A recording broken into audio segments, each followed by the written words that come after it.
俄罗斯要将首都迁往东方，靠近中国，这样的谣言不足为信。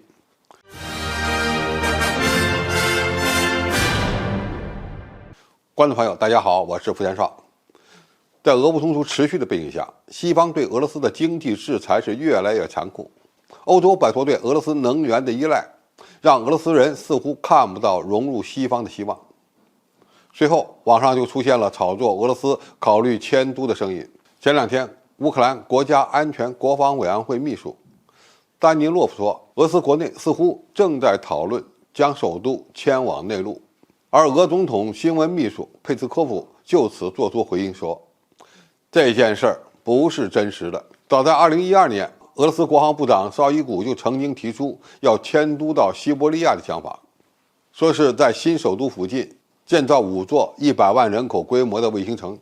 近日，据俄罗斯《生意人报》报道，俄罗斯铝业大亨奥列格·杰里帕斯卡在一场经济论坛上表示，俄罗斯与中国的经济联系越来越紧密，双方加强合作的过程中出现的问题，可以在西伯利亚当场解决，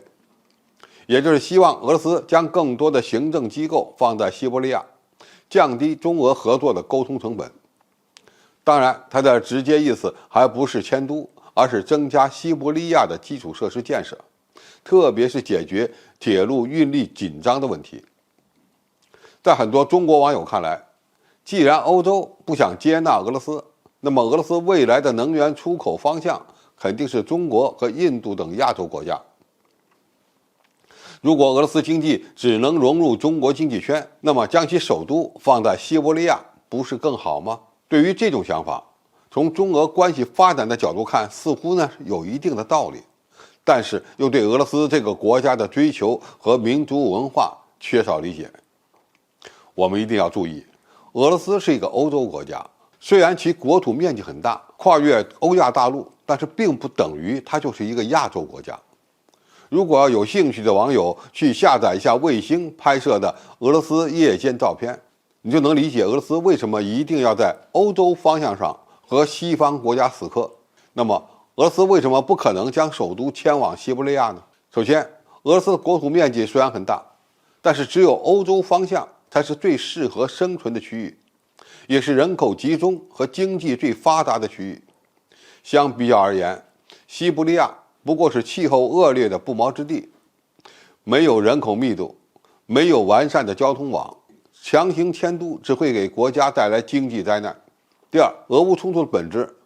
并非是俄罗斯要脱离欧洲，而是要以更加有尊严的方式融入欧洲。很多人以为俄罗斯打乌克兰只是为了阻止北约东扩，这个理由无法解释俄罗斯对待芬兰加入北约的态度。其实，俄罗斯过去也曾想加入北约，只不过美国不接受。俄罗斯在乌克兰问题上的掀桌子，虽然有北约东扩所带来的战略安全焦虑的原因，但更深层次的原因却是保护在乌克兰的俄罗斯族。俄罗斯把乌克兰当成是自己的势力范围，所以俄罗斯从来就没有想过脱离西方，而是想通过打仗立威，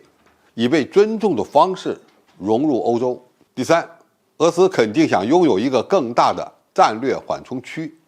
但是要说北约可能会直接攻击俄罗斯的首都，则是一个伪命题。除非美国人想吃核炸弹，在这个时代，任何力量都没有胆子进攻俄罗斯本土。莫斯科拥有将近1000万的人口，凝聚了俄罗斯的精华。